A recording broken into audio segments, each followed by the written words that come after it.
So when I got back to Iran, they gave me, I consider this to be a real honor to be trusted as an American. They took me to see the supreme leader of Iran. He was speaking at the shrine of Khomeini, the founder of the Islamic Revolution, and the supreme leader, Ayatollah Ali Syed Khamenei, he spoke at the shrine, and there was a room of about 20,000 people who assembled. I was about maybe 100 to 200 feet away from the supreme leader, and I'm sitting there in the auditorium as one of the only Americans to have been in the supreme leader of Iran's presence. And he gave a speech, and I had my translation earpiece in my ear and was listening to the translation. It was a very long speech about the Islamic Revolution of Iran, what it means. And he talked about how ISIS and the Wahhabi terrorists, that's one distortion of the Islamic faith. And he talked about how what he called westernized Islam that embraces capitalism and the Western system, how that's a distortion, how their interpretation was the true interpretation. He also, at one point in his speech, he said, we oppose the crimes of ISIS and the crimes of police brutality in the United States because they're both the same. He actually said that in his speech. That was pretty powerful.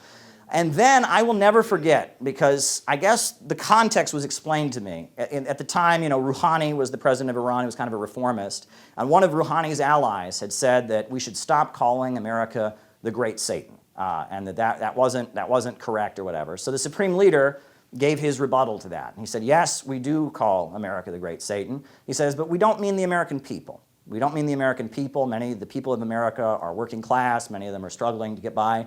When we say America is the Great Satan, we're talking about the system.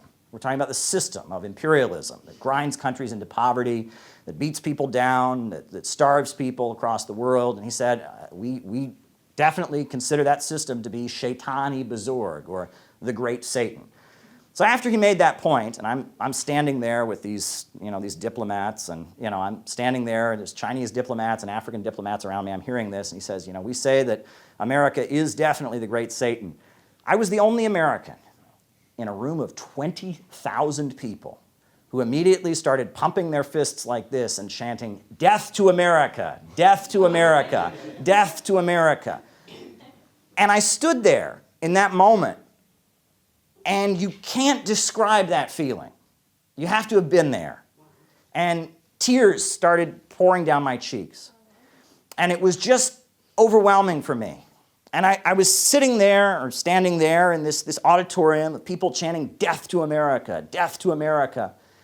And I'm standing there, and I thought, what a crime it is that this is what our country means to people all over the world. How dare the people that run this country call themselves America? How dare they? That's right. That's right. These big corporations, these banks, these monopolies that bomb countries and grind people into poverty, how dare they call themselves America? How dare they?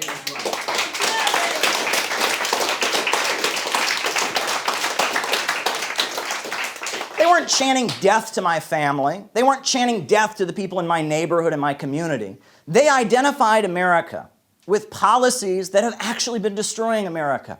It's because of the policies of these same corporations that push us to be hostile to Iran and hostile to Venezuela, the military-industrial complex, the big, huge banks. It's because of them that they're unpaving the roads in Ohio and Pennsylvania and places like that. It's because of them that the power grid in Texas collapsed and left people in the cold in the winter.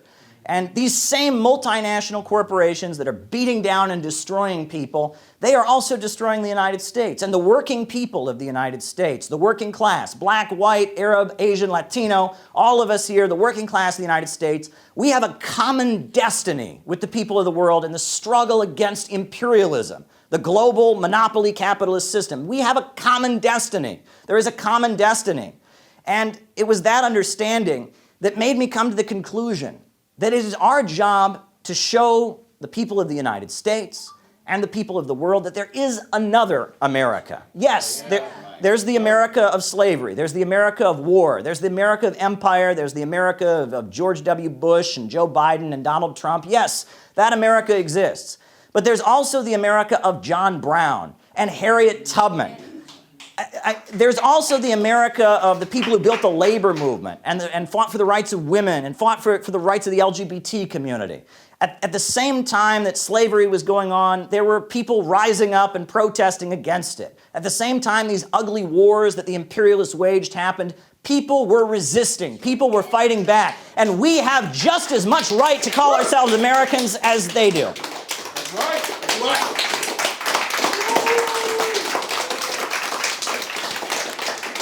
And it is a huge mistake for us to hand over the identity of what it means to be an American to the imperialists and the war makers.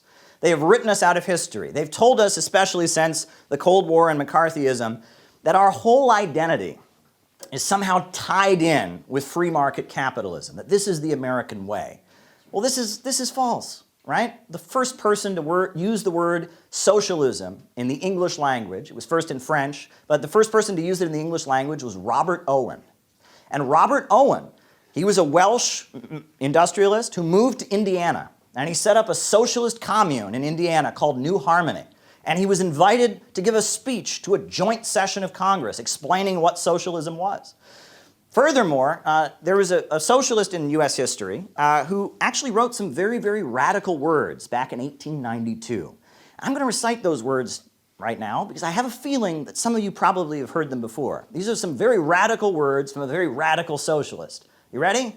I pledge allegiance to the flag of the United States of America and to the republic for which it stands, one nation, indivisible, with liberty and justice for all. The Pledge of Allegiance was written by a socialist.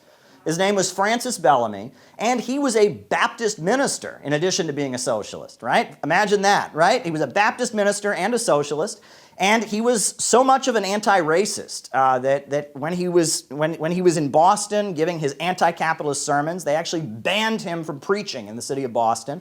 So he moved to Florida, where he could get away with preaching. But in Florida, he was constantly getting arrested because he refused to segregate his congregations. He refused to have blacks and whites on separate, aisles with a line between them. He refused to do it. Francis Bellamy, yeah.